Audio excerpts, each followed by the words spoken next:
Welcome everybody to our third agency presentation today.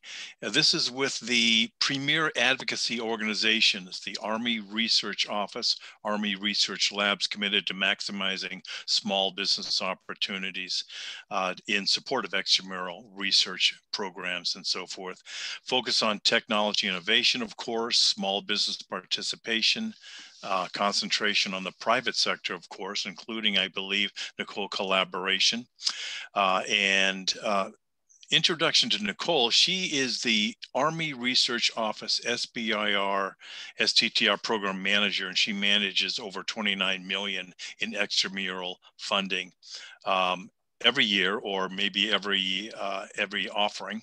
And she oversees proposal evaluation process and conducts debriefings. She manages scientific, technical information generated from the Army's extramural basic science research program, including data management, information retrieval, report document preparation, and information presentation. So that was a mouthful for me, Nicole. But anyway, we're honored to have you join us, Nicole, and we'll hand the baton over to you, and welcome indeed.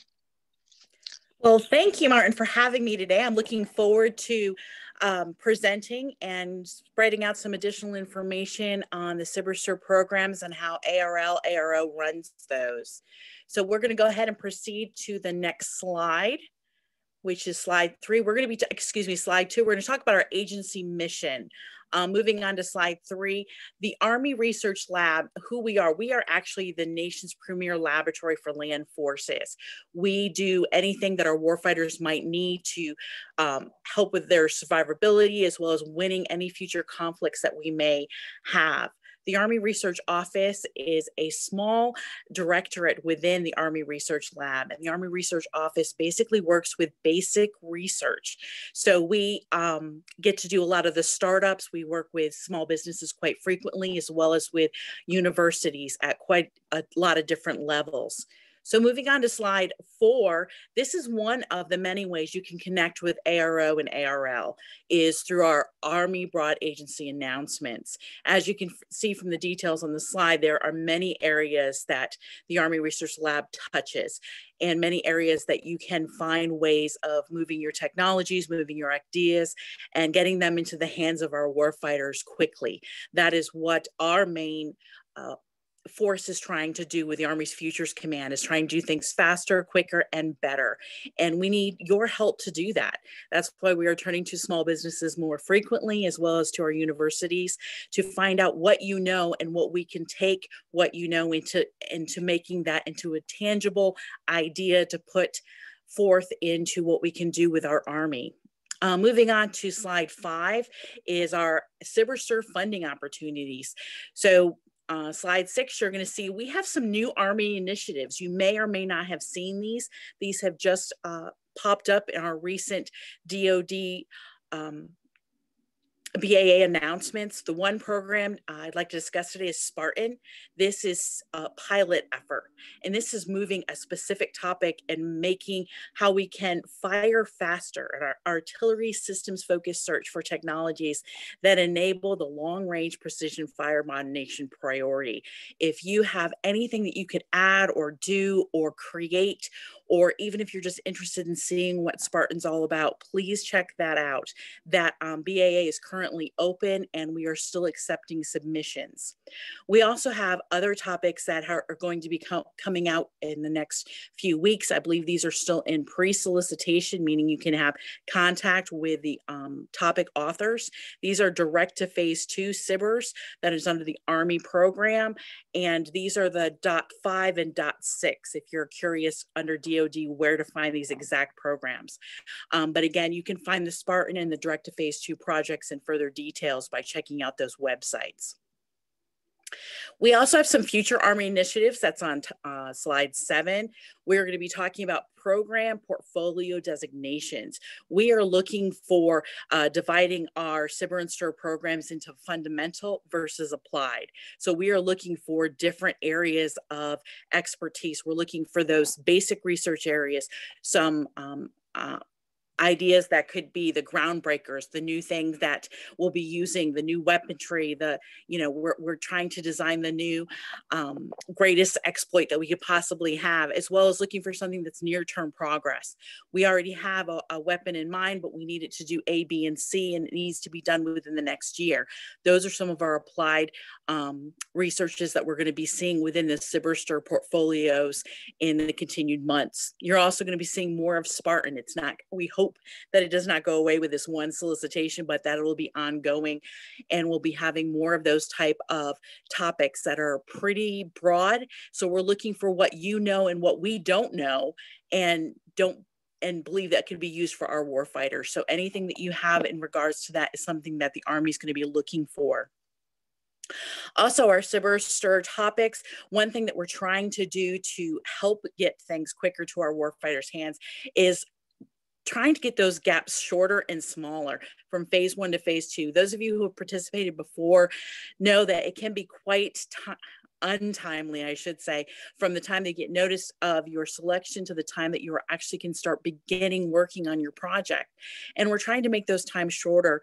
And what we have done is we've had a few pilot programs that we're continuing to work on, and we've been able to shorten things up to 50%, and in some cases 75%. So that means you get your money faster. That means that we get the technology moving quicker, and eventually gets into our warfighters' hands that much faster. So please be on the lookout for this type of thing in future BAAs and future notifications from the Army. Moving on to slide 8, these are some research and commercialization areas of interest. On slide 9, we still are looking for our modernization priorities. We've had these 6 modernization priorities going on for about just over a year now.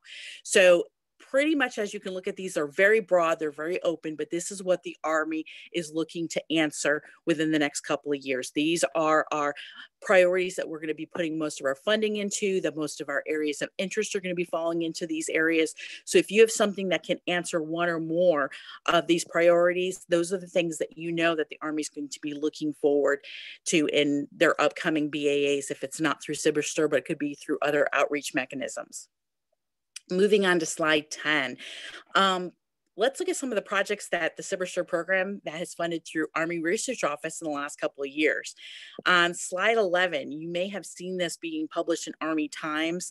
This is currently a project that is going through phase 2 and has received a second or subsequent phase 2. They are looking to detect EODs, and there's this particular project is now going to be going into phase 3. It's with a small business that's located in the Raleigh, North Carolina area. They've overcome some huge challenges, and now we're looking for some future results with this. So this one is fairly young in its progress, but we have made some huge strides in the last couple of years. And if you even Google this under Army types, you'll be able to find that. Moving on to slide 12, there's also a new chemical detection technology that we have worked with. And this has been in the works for, I believe, the past 4 years, and they have already received phase 3 funding. Some of you may already know what that is. That's any funding that does not come from the Sibersur program. So it could be other Army type funding. It could be funding that came from Lockheed Martin. It could be funding that came from your own pocket. But these are some phase 3 results that have come across, and some very interesting stories have emerged from what the Sibersur program has been able to do in the past couple of years. One that was just published a couple days ago was the augmented reality goggles, or doggles, as you might see in some papers, that these particular goggles have helped our soldiers. And yes, even our dogs are our soldiers and our warfighters' best friend, but they have been able to use these to help protect our warfighter and be able to direct our dog soldiers into certain areas to be able to do certain acts. They have come and been able to do some huge exploits based on this technology that started out as a Sibir topic a little over more than a year ago, and it's already progressed into something that is a prototype that is working and that is being utilized within our Army currently, and we hope to see even more future things be coming from this. So moving on to slide 14, topics of current interest. I know I'm probably going at Mach speed right now, but I want to make sure everyone has enough time for questions. I've been to some of the current other showings, and questions seem to be the hot priority, so I want to make sure everyone has enough time for that. But some of the topics that the Army is currently looking at, as I mentioned earlier, the 20.6, which is the direct to phase 2 BAA. We currently have 6 topics under that area. If you want, you can, highlight that and be able to check that out or later on today, where you can see where you might be able to answer one or more of these specific proposal ideas that are out there.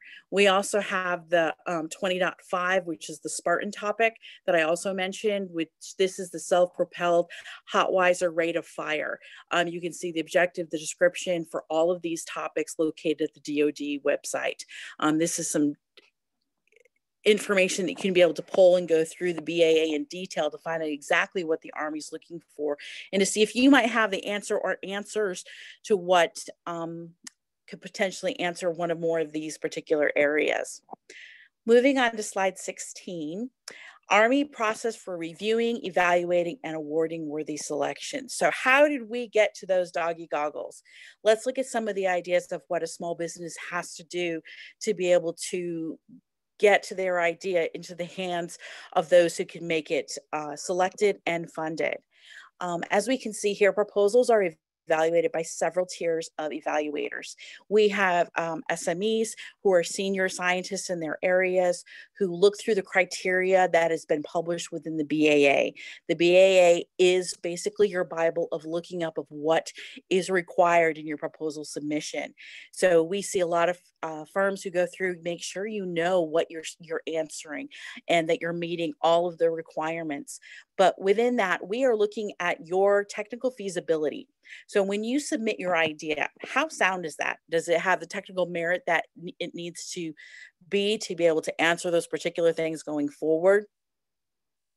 As well as the approach and the incremental progress towards your topic or subtopic solution. So when you're looking at all of these things, you want to make sure that what you're answering is exactly what we have within the BAA. How well can you be able to give us something? Is it a new idea? Is it something that, how high risk is it? And within that high riskness, is there a way for you to answer that so that we know it's high risk, but it also means a high payoff at the end and that you've been able to mitigate some of those risks along the way. We're also looking for the qualifications of your team and your team members who are within that. So we're looking for those areas and those particular individuals who, how are you going to be able to answer this? Do you have the qualifications within your firm to be able to do each part of the particular proposal? Do you have someone who has done commercialization results? Do you have someone who has the facilities? Do you have what it takes to be able to say what you've said within your technical feasibility to be able to do this proposal? Also, we're looking for your transition potential. A lot of this gets missed within phase 1, which is unfortunate because I think this is probably the ground layer for your next steps within your phase 2 proposal. It's what you're going to be able to answer to the government of, I am going to be able to sell to you based on what I've had those results for. We know you're going to sell to us. We asked for this. But who's that private sector person? Because this is supposed to have dual use. So if you're going to be selling us a gadget that does this for us, we also want to make sure that gadget can do this for the private sector. How can it be utilized, particularly maybe within our police department, within our healthcare industry, within other technical industries out there? Maybe Apple could also use this. So keep those things in mind when you're putting together your packages. And as we know, each proposal is evaluated on its own merit. They are not evaluated against each other. So your proposal stands on its own. Also, evaluators have to complete conflict of interest as well as do non-disclosure agreements to make sure that everything that you submit is nothing is going to stay there. It's only going to be looked at the evaluators. It's only used for evaluation purposes only. And the same criteria I've mentioned earlier is used within phase 1 and phase 2. That ultimate weighting is determined by the Army though. Moving on to slide 18, we're going to talk about our technical and commercialization support. We don't expect you to go this alone. So on slide 19, you're going to see that the Army provides technical assistant advocates. This is also something you might see within the BAA. It says TABA. TABA is where you provide the technical assistant advocate of your choice. The Army provides the technical assistant advocate of our choice, I guess is the way to phrase that. But these are individuals that we train and that we assist in getting them to know the PEOs within the Army. Those are the individuals that bring something to a program of record. Program of record are where we end up buying things. That's when we can buy stuff. Until then, a lot of what you develop, a lot of what you're researching really doesn't go anywhere. Someone might love it, someone might be excited about it, but until we are able to write something that says we can buy it, it doesn't go anywhere. So that's where you probably heard times before that there is that valley of death within the Sibersur programs.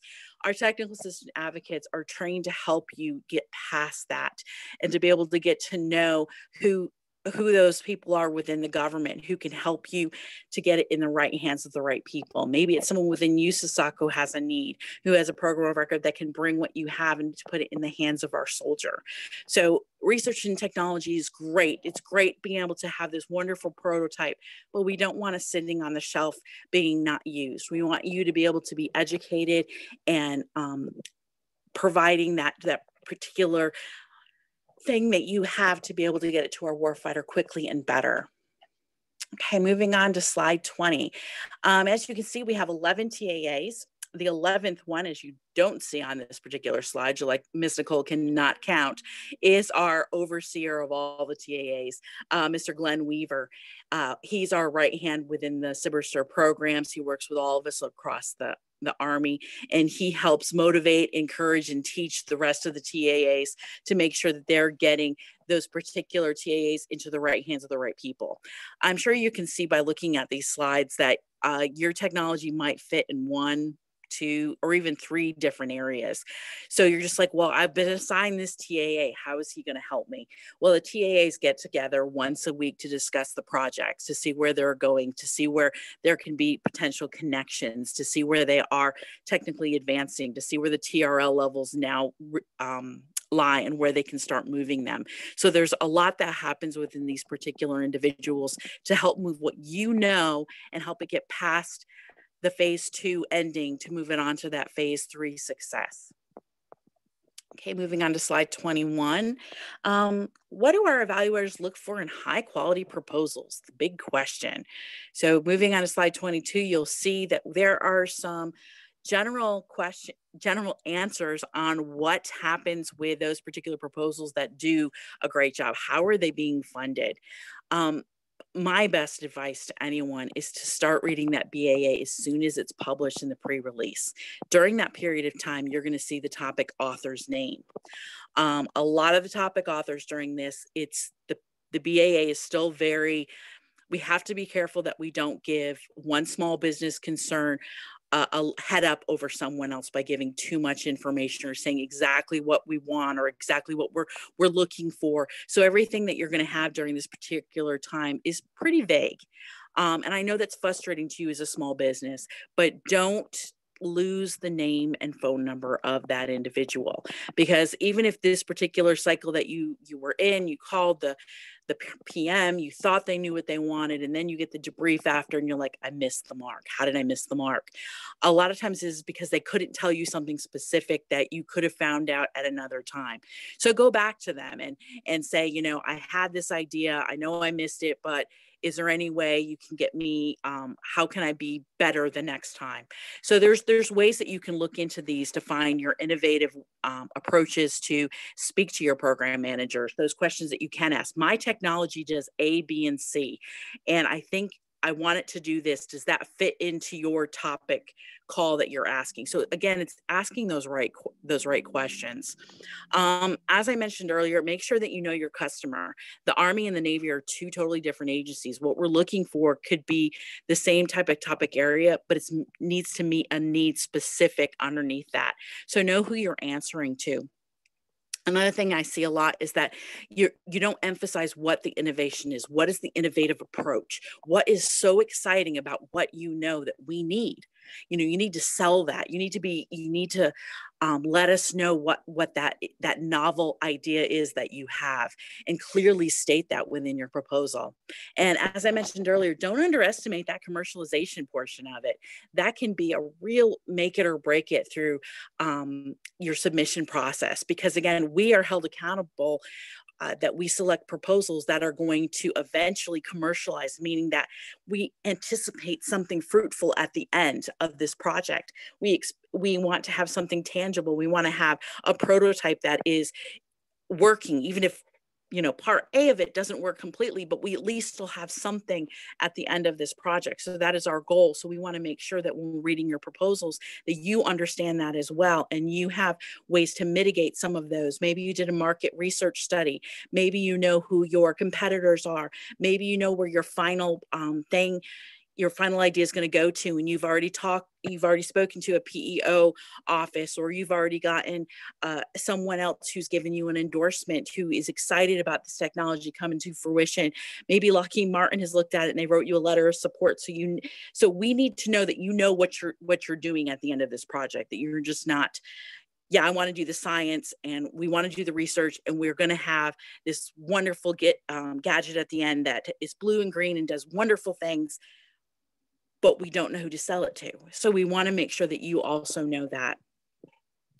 Also, when you're writing your proposal, look at it skeptically. If not, even give it to somebody who might not know a whole lot about the science, but start getting this, yeah, do you think this is really going to work? Because that's what our evaluators are going to do when they're looking at your proposal. Did you answer some of those things? This, again, keep in mind, guys, we know that this is research and technology. We know that sometimes it doesn't work, and we expect that. But what are you going to do to help mitigate those risks? Because we know it happens, and sometimes your phase one, it doesn't work. Sometimes it gets all the way to phase 2 and still doesn't work. But at least we now know what doesn't work. So that doesn't mean you fail. That just means we have an idea that isn't going to go anywhere, but we now know what to do or what not to do. So keep that in the back of your mind when you're writing your proposal too.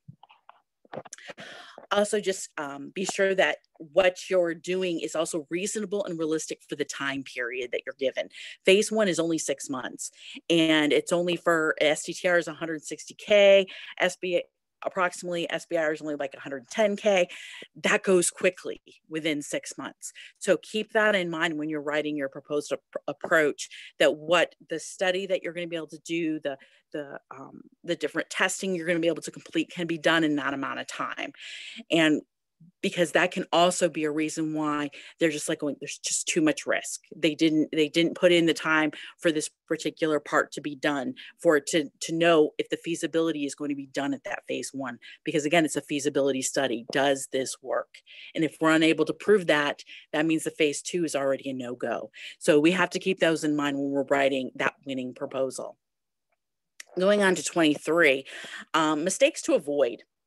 And on slide 24, we're going to see that a lot of mistakes that we have seen, and how to avoid those mistakes, is submit your proposal early.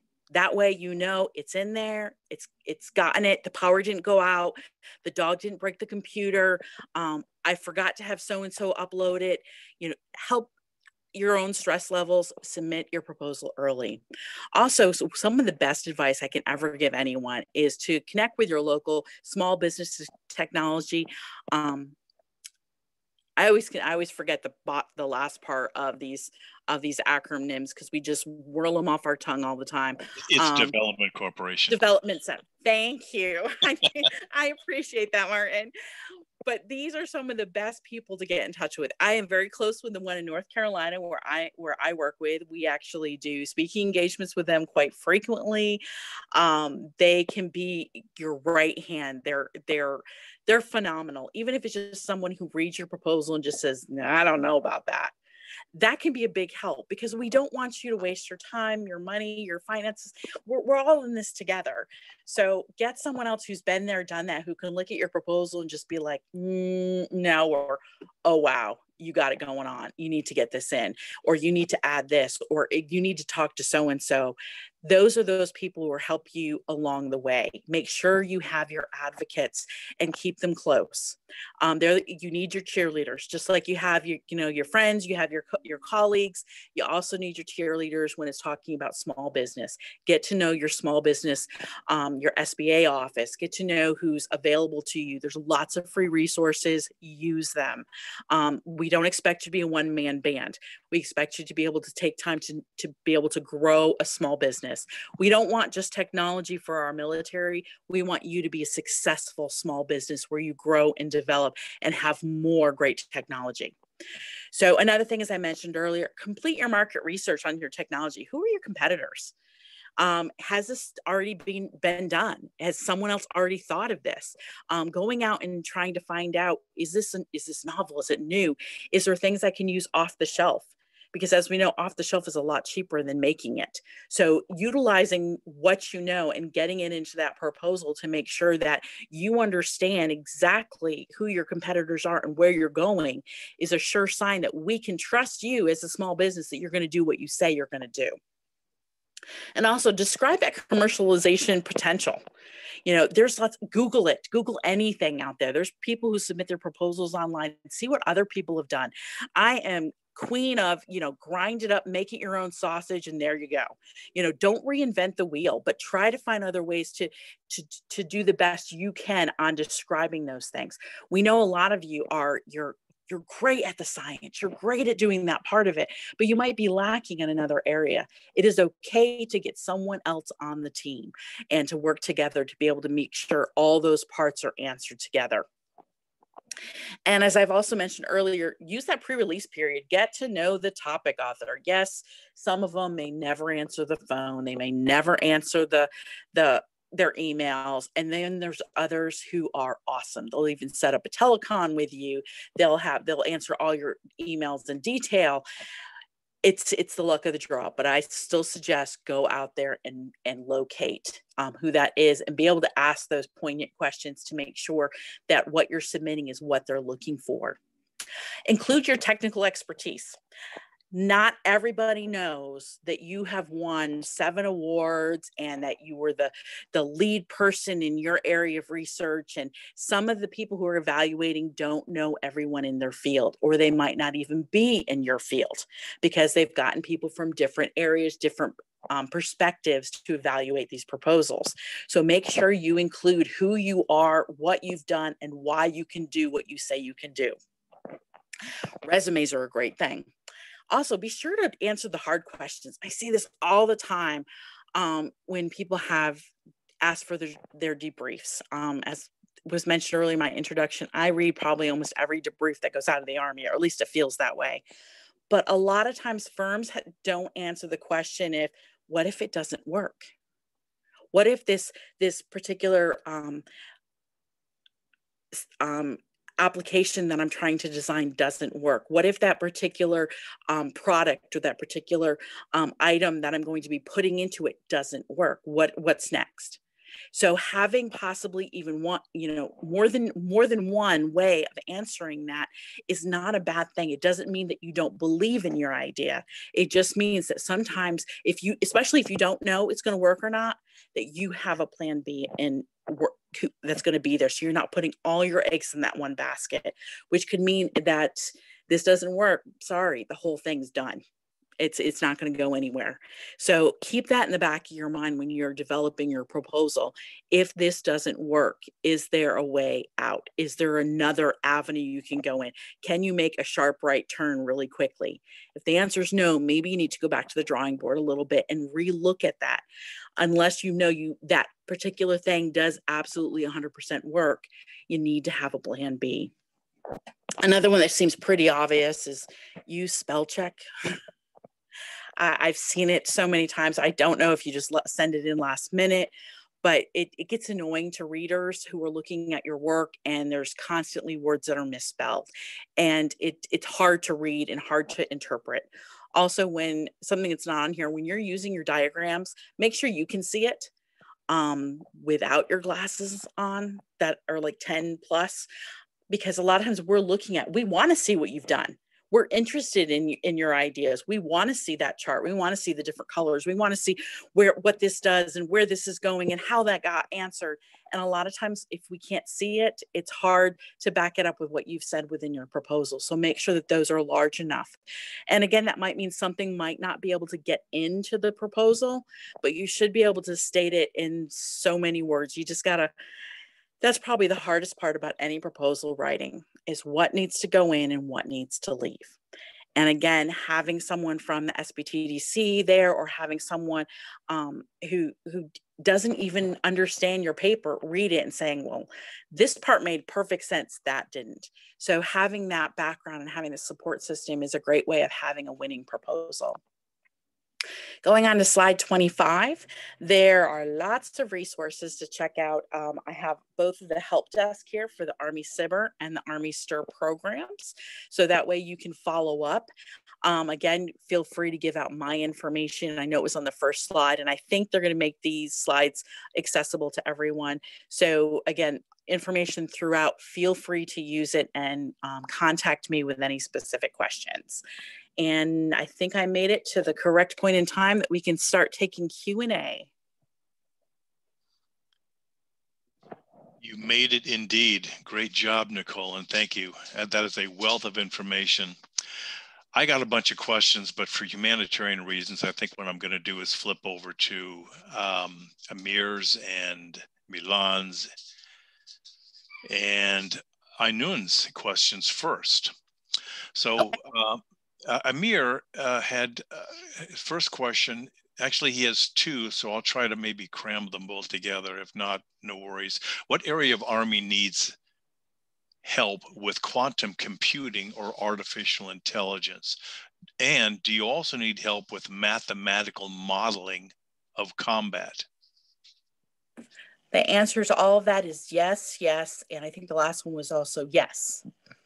And the Army Research Office is actually looking into quantum as well as artificial intelligence currently. So I don't know of topics that are out there at the moment, but I know they're in process of being developed. So that is definitely something that the Army is looking for. What about strategy and risk analysis of combat? Is that something that you might consider funding for a SBIR? That's a tough one. Sure, it's like that last modernization priority that is under, kind of fits all in all. And some of our, especially at the Army Research Office, we have a tendency of using this one over and over, is under soldier lethality. So yes, I'm sure that would be something that they'd still be interested in looking at. Terrific. And Milan's question pertains to X-Tech Search. Army's X-Tech Search had an open topic competition approach which demonstrated a broad spectrum of technologies with lowered administrative and commercialization barriers. It was supplanted by a limited focus SBIR approach, which limits exploring a range of solutions. Okay, so I think Milan's question is, will X-Tech Search come back?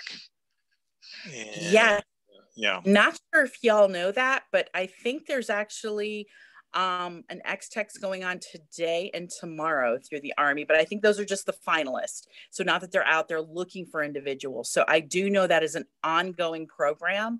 They're still working. It's still in the early stages. So we're kind of keeping that one. The best thing to do is just keep looking for Army X-Tech Search, get on those mailing lists, get on those type of informational, so that way you can stay on top of when the next one comes out. But I do know they're not going to be doing away with that particular program. It should actually be gearing up and probably doing more in the months to come. Terrific. Thanks, Nicole. And Aynun has a question with regard to can she and Alexander, can they focus more on one topic to submit to you? The question is, how many proposals can a small business company or concern submit under one solicitation or RFA? There currently is no guidelines on how many they can or cannot submit. So they normally, within one topic, you can submit 2 ideas to the same topic. And I've seen that just recently. But when you are submitting an idea to a particular topic, if both of them gets selected for funding, which I guess that could happen, you have to be careful and inform the contracting office. The same thing happens if you're submitting to more than one topic within the same solicitation, especially if they're similar topics. We have to make sure that you're not double dipping, I think is the best way to say that. Right. So as long contracting is aware of it and that the signs you're doing there, you can find a strong line between the two projects. There is no real issue on how many you submit or how many selections you receive. It just depends on making sure that there's a clear line. So if you're ever audited by DCMA, they can clearly see that the paint that you use for project A is not the same paint you use for project B. So you just have to keep those things clear, and your accounting systems have to back that up. Terrific. And Nicole, the TAA discussion that you had seemed to resonate with a lot of us. And first of all, is TAA for applicants, those preparing a proposal, or is it offered post-award? I know I would love to say you guys I can get you in touch with all of them today, but unfortunately you have to have a selection. So as soon as you're selected into the program, you have a TAA. And my advice is, if you get selected for a phase one, hold on to that information and stay married to that individual, because most of them will continue to help you throughout your lifetime of working with SBIR and STTR projects. But you first have to have that first introductory, I know who this individual is. So it is based on you being selected to be able to have that assistance. So it is post-award, I think, is what you, okay. And yeah. Is there a separate application for TAA? Is that how that works? No, that is automatically given to each small business who gets selected. Those small businesses, if they decide when you're preparing your proposal and your application, there is a question within the proposal package that asks you, are you going to be utilizing TABA funds, which is technical discretionary assistance, which is basically you going out to another company and saying, you're going to help me with my phase two proposal submissions. You're going to help me with finding how to do a phase two enhancement package. You're going to help me with the PEOs. So you're finding someone outside of the Army who's going to be helping you with that. You are welcome to do that, but we do offer it where you can utilize the Army's group, and that is included with your package. There's additional funding for TABA, but if you decide not to use that, you're going to be working with our Army technical assistance that we have provided for that particular purpose. Terrific. And okay, so that helps. So TABA is also post-award. Correct. Or let me put it to say it correctly, you can apply for funding, TABA funding, in addition to the performance of the project. Yes. And if you do receive TABA funding, then you are not eligible to have the TAA assistance. Okay, that's good to know. Phase 0 applicant assistant program, CRP, commercialization. What's the R stand for again? Program commercialization. Commercialization readiness. Thank you. Yeah. We need to work together, filling each other's blanks in. Good Lord. Yeah. Yeah. I can't believe I couldn't remember CRP. Anyway, is that part of the ARL, ARO offering as well, by the way? Currently, no, we don't have any CRP funding. Got it. Okay. And you had mentioned direct to phase 2. What about fast track? Is that part of something that you would consider? Yeah, everybody, by the way, fast track is both phase 1 and phase 2. Yeah, that particular program, gosh, that has not been around for a few years now.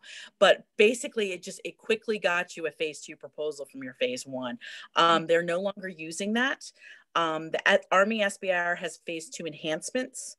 I'm not sure if you've heard about that, which is, the 50-50 split. You get outside funding and then Army SBIR. Well, now we also have sequential phase 2s, which means a second phase 2. So you can actually get a phase 2, a sequential phase 2, and a phase 2 enhancement. So you can be really racking up those dollars to be able to help you get to that phase 3. That's our way of getting you to phase 3 funding faster and better, because you've had all that funding and backup up until then. So again, could you clarify phase 2 enhancement? So phase 2A, 2B, 2E, or something like that. 2A, which is your first phase 2, you have to have a first phase 2 before you can get anything else. So once you've had the first phase 2, that's usually when your TAA or someone like myself gets involved. You're doing a fantastic job. We think you can do even better if you had an additional $1 million. So usually at that point, we'll put in for a sequential. SBIR and STTR both have the sequential program underneath Army, which is an additional $1.1 million, anywhere from 18 to 24 months worth of work. At the midpoint of that particular project, unfortunately, you're done under the Army STTR side. We don't do phase 2 enhancements, but the Army SBIR side does.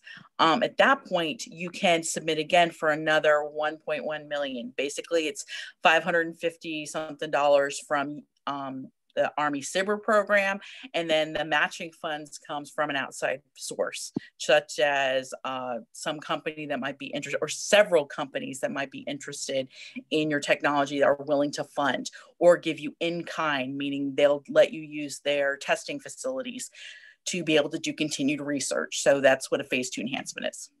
Got it. Okay, that helps. So Desmond, your question, I'm not certain if it's SBIR related, but let's give it a shot. Desmond has a novel integrated device in mass production for general commercial applications, but Desmond believes the product could be beneficial to many of the Army's electronic devices.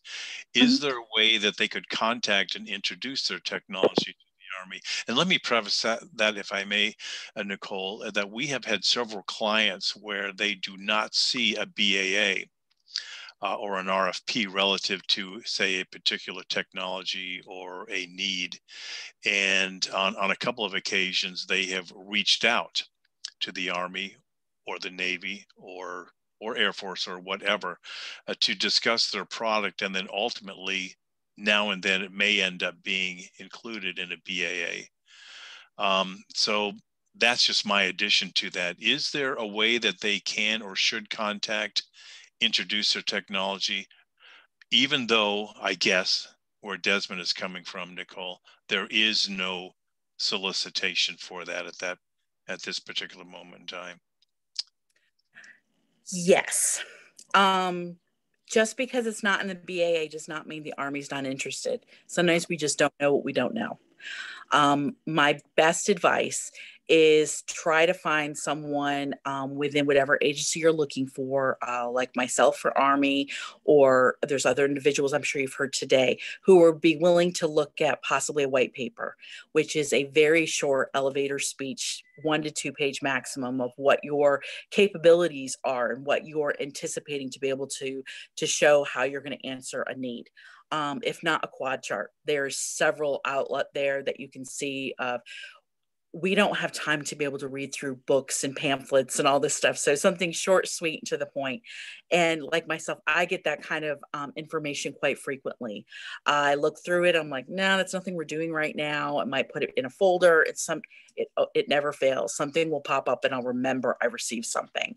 And it's just marrying up that program manager who has that interest, possibly developing a topic together, or possibly there's funding that came out from somewhere else through another BAA or another source that we can be able to do those sciences together. So it doesn't hurt to be able to reach out, but the best way to do it is try to find somebody and not to cold call. Cold calling works if you do it enough times, so we get to know you.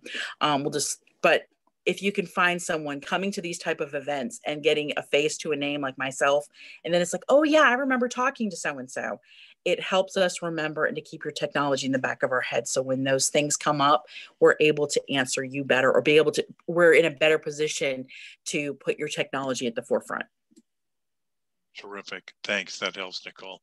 And Rachel or Raquel wants to see if we can apply for direct to phase 2 using technology funded by another service at phase 1. Well, it's not necessarily called direct to phase 2. When you've already gotten a phase 1 through, say, for Navy, for example, and Navy's just not interested in it. They just don't want to do the phase 2. They ran out of money. They decided that they didn't want it blue, whatever the reason was. So you go searching out and you find out that the Army could use this for whatever reason. They want it blue and they need it now. So it's finding that connection of a program manager, because they're the ones who need to oversee the project to be able to bring that into a phase two.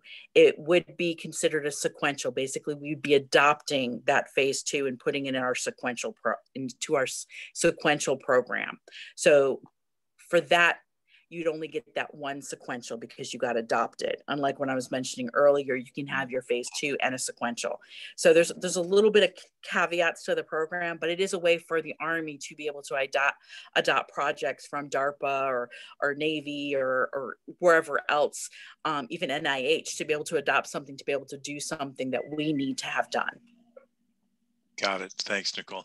And Milan is offering a clarification of his earlier question. So thanks for this, Milan. He was already aware that X-Text search is still active, but it has a different approach. So he was asking if the competition approach of X-Text search is going to come back. I think that was his earlier question. I'm not sure how they're planning on doing that. I know they're still trying different ways, so it's quite possible that they're going to be doing that again. I just don't have enough details to feel comfortable to answer that right here. But if you'd like, follow up with me, and I'll make sure I get that information to you directly, Milan. Terrific. Okay, that'll be very helpful. And Dotan's question is, with regard to his preference to work with the Army TAA assistant for the security purposes of our program, can they prefer that? Can they prefer to work with the Army TAA assistant for the security purposes? I believe what Dotan is trying to do is to protect. I'm probably going to misinfer this. Yeah, security here for. Right. I some of that does come up with because of course you're working with the Army. There could be something that you develop. I'm going to stop my video because it's starting to act funny. There we go. When you're working with the Army, there is a possibility that your project or part of your project becomes classified. We have things in place to be able to mitigate those so that you can work with the correct individuals who have the same clearances that are needed to oversee that project. So with that being said, normally phase one, there's usually never any issue. With phase two, that's usually where it starts happening, and we'll get you in touch with the correct individual, including the TAA who has those clearances, to be able to work with that project to make sure that it's only in the hands that it needs to be in. Got it. Thanks, Nicole. And I wanted to get back into commercialization if we could, Nicole. Sure. It's because it's kind of a bugaboo for a lot of people. It's a little confusing. And we had one client, for example, Nicole,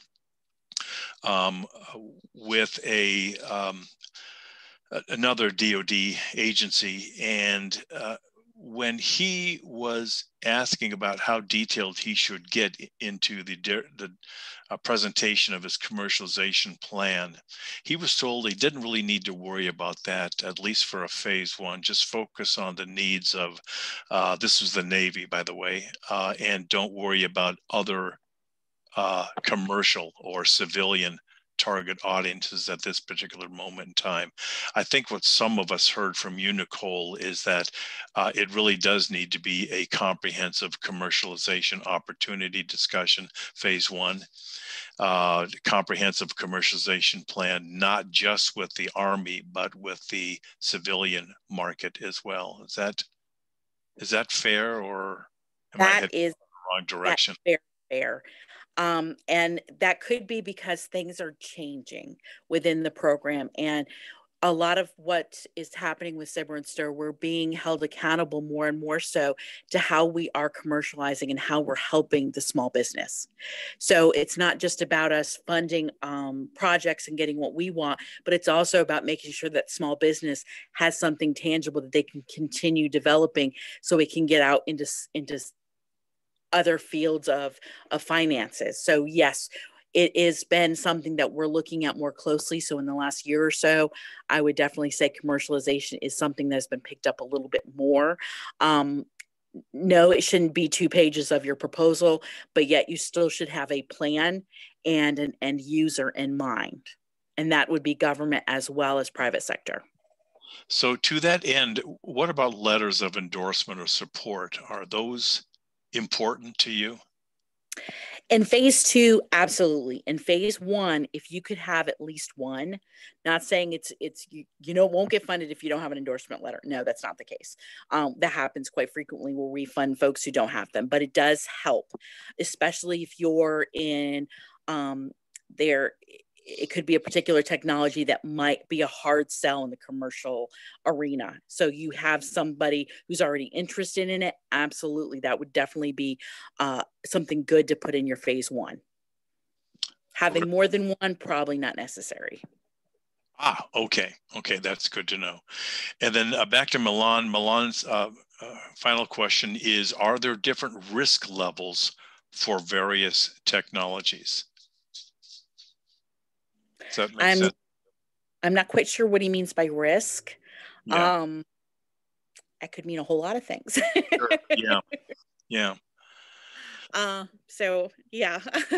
Well, Milan, this might be an opportunity for you to follow up directly with Nicole to discuss your project further, if that's okay, Nicole. Absolutely. Yeah, Milan and a few others have had a bunch of questions, and we're grateful for that. But it almost begs the need for you to maybe reach out and have a more detailed one-on-one with Nicole, unless you're already set up for a one-on-one right after her talk here. So, Nicole, it's been terrific. We have exhausted 51 minutes with you, and I know you need to move on to one-on-one appointments and so forth, so we need to let you go for that. And so we thank you very much indeed. It was a terrific presentation, and clearly with all the questions of great interest to a lot of us here as well. So